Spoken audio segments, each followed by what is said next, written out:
Pooh Shiesty has officially been sentenced. After months of relentless federal pressure, mountains of evidence, and a legal situation that spiraled completely out of control, he has fully accepted a plea deal with the federal government. And that deal is the only reason he is not staring down the rest of his life behind bars. The feds had him cornered. Surveillance footage, digital evidence, cash with matching serial numbers, and multiple witnesses all pointed in one direction. And once the dust settled, taking the deal was the only realistic move left on the table. But what most people still do not know is how deep this case truly goes, what the government actually had on him, and why so many believe this moment marks the permanent end of one of the most promising careers in recent rap history. Yo, what is good, fam? Welcome back. Today we are going all the way in on the complete story of Pooh Shiesty, the background, the charges, the evidence federal agents assembled against him, and why by the time that plea hit the table, fighting it in court would have been nearly impossible. Stay locked in, because this story is wild from start to finish. Lontrell Demetrius Williams Jr. was born on November 8, 1999 in South Memphis, Tennessee. Memphis gave the world 3-6 Mafia, Yo Gotti, and Young Dolph, and he gave the world Pooh Shiesty. His connection to music was never accidental. His father, who went by the name Mob Boss, founded a Memphis-based independent label called Mob Ties Records, and spent time in the studio himself. So from a very young age, little Lontrell was watching his father rap, watching sessions unfold, absorbing the mechanics of the music industry before most kids his age even knew what a recording contract was. His stage name carries weight. His mother nicknamed him Mr. Pooh when he was just a child. His older brother, Terrence Henderson, took that childhood nickname and added Shiesty to it, a word that in street vernacular means someone who is slick, unpredictable, and never to be underestimated. Tragically, his brother passed away from brain cancer on February 28, 2021, at just 27 years old. By then, the name his brother had given him was already becoming one of the most recognized in rap. During high school, Lontrell left Memphis for 2 years and relocated to Pflugerville, Texas, living with his mother before returning to Memphis, completing his diploma through summer school and online classes, and committing fully to music at 18. He launched a crew called Chopper Gang and began posting to YouTube and SoundCloud. Songs like Hell Night featuring Big 30, Shiesty Summer, Chopper Talk, and Day One dropped in 2019 and generated real regional momentum. His track-breaking news earned local Memphis radio play and millions of YouTube views. By March 2020, he had released At It Again and Main Slime, and his YouTube channel was approaching 200,000 subscribers.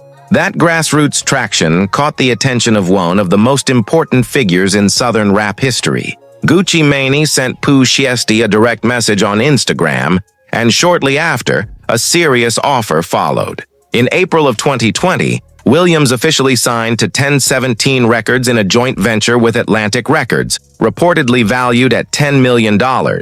And it did. He and Gucci Mane collaborated on Still Remember in June 2020, which quickly became his real introduction to a massive national audience. The 1017 compilation, So Icy Summer, dropped in July alongside label mates including Fujiano, Big Scar, Roboy, and Enchanting. Then on November 6, 2020, everything broke wide open. Back in Blood, featuring Lil Durk, peaked at number 13 on the Billboard Hot 100 and went on to earn 8 times platinum certification, becoming one of the defining tracks of that era in Southern rap. He simultaneously held multiple spots on the Hot 100 with Neighbors featuring Big 30 and Box of Churches featuring 21 Savage. In early 2021, his debut mixtape, Shiesty Season, debuted at number 1 on the Billboard Top Rap Albums chart and peaked at number 3 on the Billboard 200. Pitchfork called it one of the best debut rap projects of the year. He appeared on The Tonight Show starring Jimmy Fallon in April 2021, was named BET's Amplified Artist of the Month, and topped Pandora's Trendsetter chart for over 20 straight weeks. The trajectory was completely undeniable. But here is where it gets genuinely spicy, because while all of that was unfolding publicly, something far darker was quietly and dangerously building in the background. On October 9, 2020, the exact same month So Icy Gang Volume 1 dropped, and Pooh Shiesty stood at the height of his rising momentum. An incident occurred in Bay Harbor Islands, Florida, that would eventually change the entire direction of his life forever. According to federal court documents and a criminal complaint affidavit signed by an FBI agent, Williams Jr., along with Bobby Brown, a 21-year-old from Memphis described as his road manager, and Jaden D. Rosa, a 20-year-old from Pinecrest, Florida, drove to the Landon Hotel in Bay Harbor Islands intending to buy marijuana, cocaine, and a pair of high-end athletic sneakers. Williams allegedly arrived in a rented bright green McLaren sports car. Brown rode in the passenger seat. D. Rosa followed separately in a black Mercedes-Benz Maybach. The scene outside that hotel looked more like a music video shoot than a drug deal, but what happened next was anything but entertainment. Federal surveillance footage later recovered from the scene showed the McLaren and Maybach pulling into the parking lot. One seller approached Williams and handed him a bag of marijuana. A second seller handed him a shopping bag holding the sneakers. Then, according to prosecutors, things turned violent fast. Williams allegedly pulled out a Draco pistol and fired, striking a 28-year-old man identified in court documents as Brandon Cooper in the buttocks. Cooper survived. Williams and his co-defendants then sped away from the scene, taking the sneakers and marijuana without paying for them. As the McLaren tore off, a Louis Vuitton bag containing $40,012 in cash allegedly fell out of the driver's side of the vehicle onto the hotel parking lot. That cash would become one of the most important pieces of evidence in the entire case. Investigators said they were able to link the money directly to Williams by matching the complete serial number on one of the recovered $100 bills to a bill that had been photographed in an Instagram post Williams posted just days before the incident. The post featured several long rifles and what prosecutors described as a plethora of $100 bills. And one of those bills in the frame had a serial number that was fully legible. That matching serial number was not circumstantial.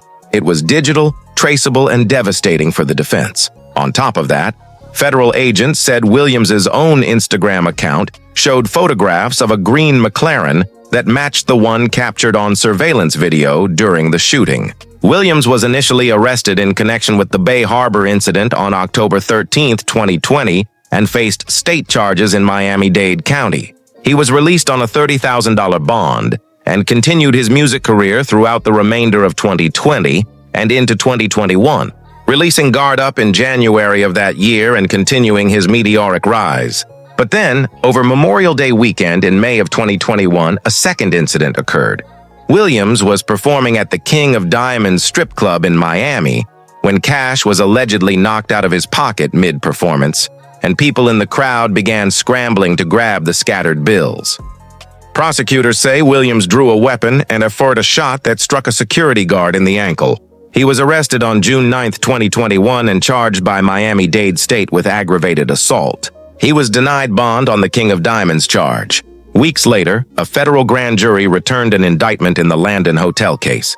On June 29, 2021, he made his first appearance in federal court in Miami before Magistrate Judge Edwin G. Torres, who ordered him held without bond. The FBI Miami field office led the investigation with assistance from ATF Miami, Miami-Dade Police, and Bay Harbor Islands Police.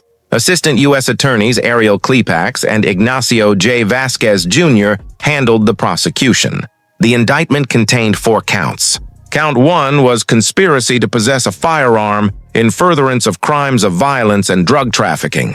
Count 2 was discharging a firearm in furtherance of a crime of violence, which carried a mandatory minimum of 10 additional consecutive years and, depending on the total offense level under federal sentencing guidelines, could result in life imprisonment. Pooh Shiesty, at just 21 years old, was facing the very real possibility of never walking free again. His defense team, led by attorney Bradford Cohen, challenged the indictment aggressively.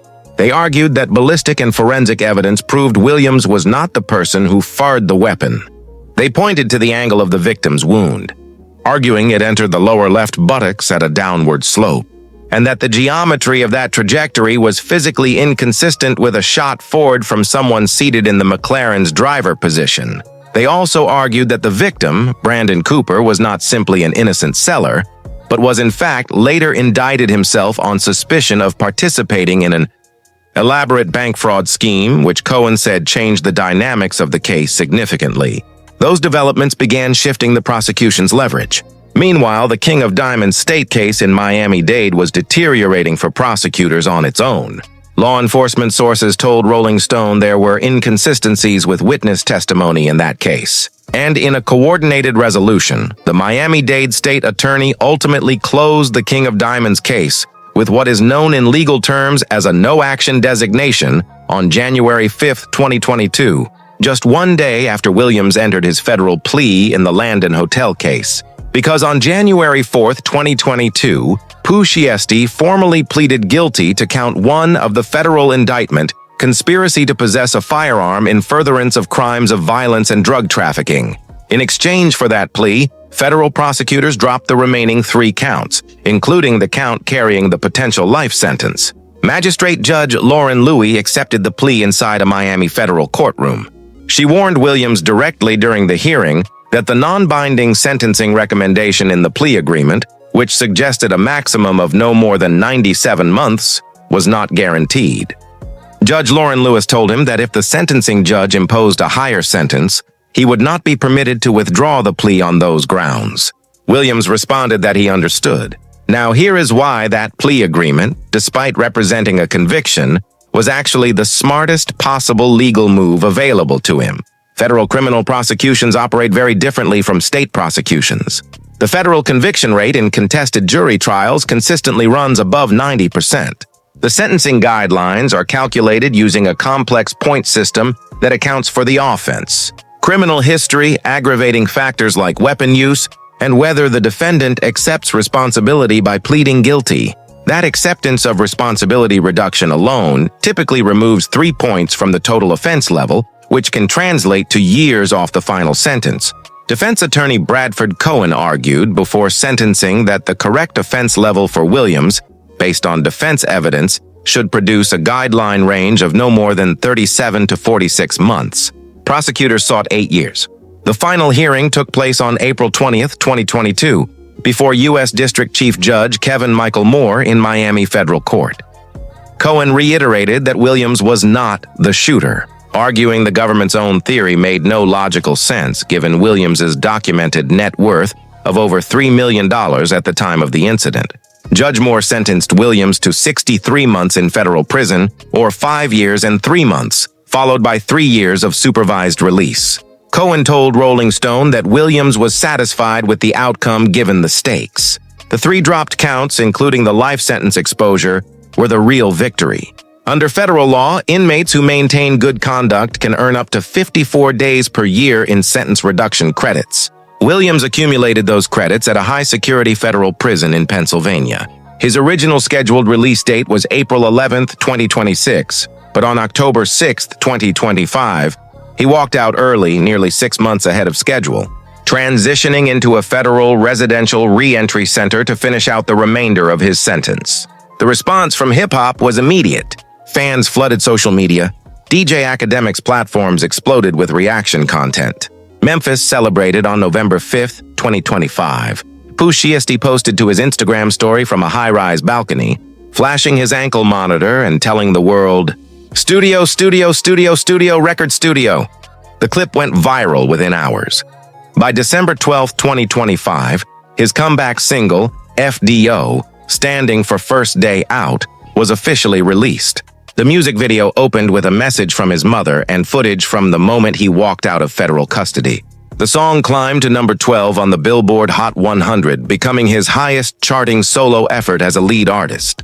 He appeared on Apple Music's Ebro Darden interview, teasing a new album. A studio session with Gorilla generated additional buzz. Everything pointed toward one of the most anticipated rap comebacks in years. But here is where it gets real, and this is exactly where the story shifts from a redemption arc into something that left the entire hip-hop community stunned. According to the U.S. Department of Justice and the U.S. Attorney's Office for the Northern District of Texas, on January 10, 2026, Pooh Shiesty and 8 co-conspirators allegedly traveled to Dallas, Texas to attend what appeared to be a legitimate business meeting at a music studio on Dallas Parkway. The 3 victims, including Gucci Mane, whose legal name is Radrick Davis, flew into Dallas believing they were attending discussions about the terms of Williams's recording contract with 1017 Records. Prosecutors allege that Williams had grown unhappy with the terms of his deal and had been seeking a release. Instead of pursuing legal channels, the government alleged he chose a different approach entirely. According to the federal criminal complaint affidavit and subsequent court documents, once the victims were inside the recording studio, Williams Jr. allegedly pulled Gucci Mane separately into a private recording room. Already waiting inside that room were Williams' father, Lontrell Williams Sr., and rapper Big 30, whose legal name is Rodney Wright Jr. Williams allegedly produced contract termination paperwork and instructed Gucci Mane to sign it. When Gucci Mane refused, an argument broke out. Prosecutors alleged Williams pulled an AK-style pistol and pointed it directly at him, forcing him to sign. Prosecutors further alleged that another defendant, DeMarcus Glover, stood nearby holding a firearm as Gucci Mane was forced to verbally confirm the termination on camera, stating, "I signed the paper. It's done." Meanwhile, according to the DOJ, the remaining 6 co-conspirators in the control room produced their own firearms and robbed the other 2 victims of Rolex watches, jewelry, cash, and other high-value items. One victim was allegedly chucked to near unconsciousness. Defendant Rodney Wright Jr., known as Big 30, was alleged to have barricaded the studio door with his body to prevent any of the victims from escaping. When investigators tallied the alleged stolen property, the total came to approximately $450,000, including Gucci Mane's wedding ring, watch, earrings, and a significant amount of cash. And incredibly, according to prosecutors, within hours of leaving the Dallas studio, multiple defendants posted to their social media accounts displaying what appeared to be some of the stolen jewelry. One defendant's account showed what investigators believe was a Rolex taken during the robbery. Another showed a defendant wearing purportedly stolen pieces. Those very posts ended up quoted directly inside the federal complaint the DOJ made public. Prosecutors also claimed Williams had blatantly broken the terms of his supervised release around the time of the alleged Dallas incident. Filings from the Northern District of Texas reveal that Williams was supposedly still under home confinement tied to his earlier firearms conspiracy conviction out of the Southern District of Florida, a sentence that barred him from new offenses or from touching a gun again. It gets murkier still. Later filings claim Williams managed to slip off to unapproved locations, allegedly because he was tangled up in an inappropriate relationship with one of his own case supervisors, a supervisor reportedly fired soon after. Leaked text messages allegedly caught Williams admitting to being both high and drunk, a confession alone that could have torched his probation. Investigators didn't rely on just one lead. They stacked evidence from every angle: phone records, GPS pings, studio surveillance video, social media trails, and the elusive contract documents they were still chasing down. The FBI coordinated across state lines, pulling in the Western District of Tennessee, the Middle District of Tennessee, and the Eastern District of Texas, a spread that hints at just how far this suspect had been moving. Then, on April 1st and April 2nd of 2026, agents struck all at once. FBI Memphis hit a residence in the Memphis suburb of Cordova with search and arrest warrants. Simultaneous raids unfolded in Dallas, Nashville, Atlanta, and Memphis. 9 people in total were hauled in. Pooh Shiesty, his own father, Lontrell Williams Sr., Big 30, Kadarius Waters, Terrence Rogers, Demarion Gibson, DeMarcus Glover, Corday Johnson, and Darian McDaniel. U.S. Attorney Ryan Rayold, representing the Northern District of Texas, publicly branded Williams Jr. the ringleader behind the entire alleged scheme. By April 8th, Williams stood before a Dallas federal judge who denied him bond outright and ruled there was probable cause to move forward with the charges. Yet his defense team pushed back hard, pointing out glaring gaps in the government's case at that point. The FBI still hadn't sat down with Gucci Mane or any of the other alleged victims, and the actual signed contract from the confrontation was nowhere to be found. Cameras caught Williams shaking his head in disbelief as FBI agents testified against him. Weeks later, he requested new legal representation, and the court approved it. His original attorney, Bradford Cohen, the same lawyer who'd defended him in the Florida case, went silent when reporters reached out. But then came the twist nobody saw coming. Entire hip-hop world, because Gucci Mane wasn't just some random bystander. He was the one who discovered Pooh Shiesty in the first place. He sent the very Instagram message that kicked everything off, the one that got him featured on So Icy Summer and eventually led to the success of Back in Blood. And now, in a stunning twist of fate, Gucci Mane finds himself the star witness in a federal kidnapping case aimed at the very artist he once built up from nothing. He reportedly gave a statement to Dallas police at the scene on January 10th, and federal investigators have built their case around that account ever since. Whether Gucci Mane actually testifies at the February 2027 trial is still uncertain, but his version of events inside that recording room is already stitched into the federal complaint. The moment the video hit the internet, social media exploded. One heavily shared comment mocked Williams, suggesting he could be facing life in prison over something a lawyer and a renegotiated contract could have fixed, calling the whole thing anything but gangster. Others pointed out how calm and collected Gucci Mane looked throughout the ordeal, with one user admitting the footage actually made him look like a seasoned street veteran who barely flinched.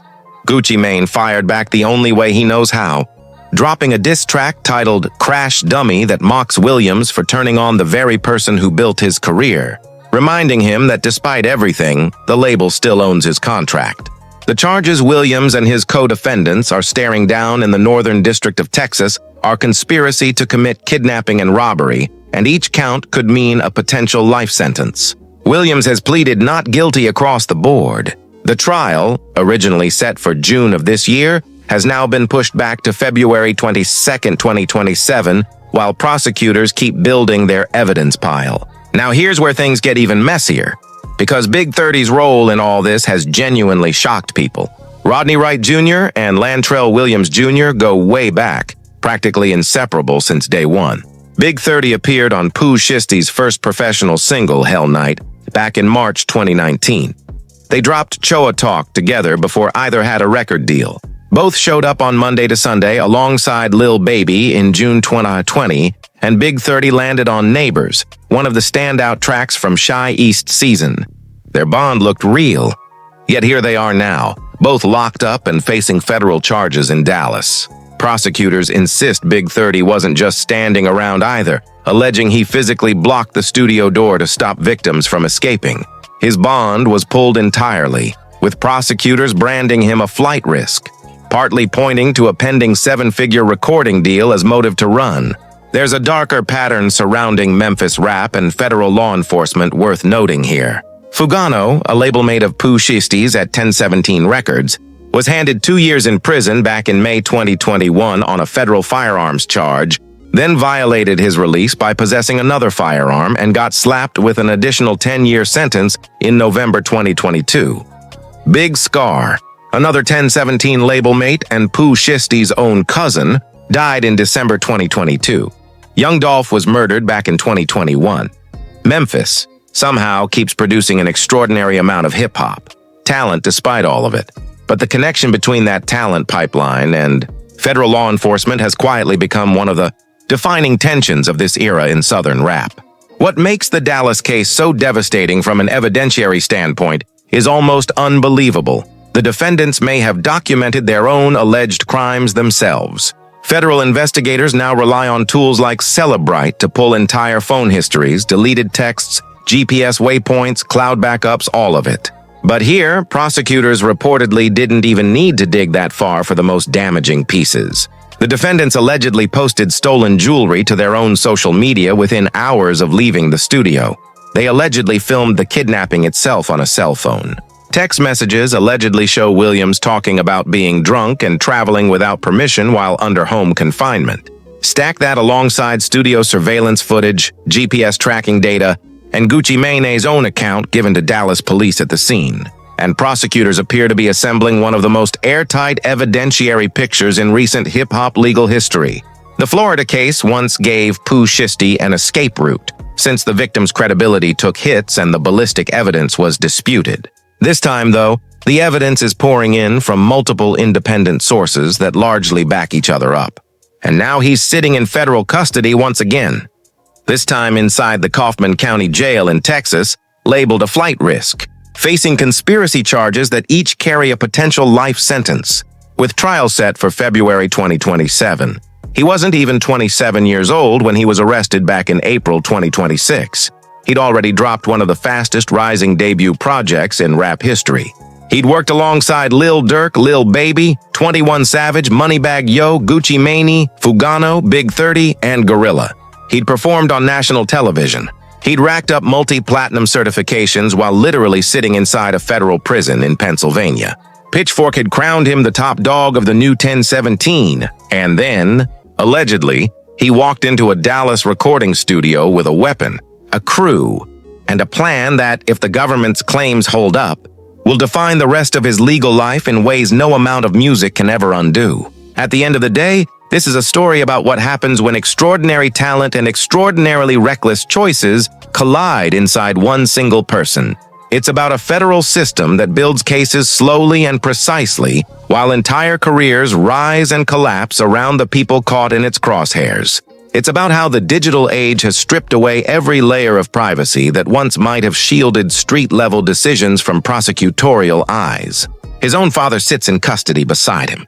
His longtime collaborator Big 30 sits in custody beside him.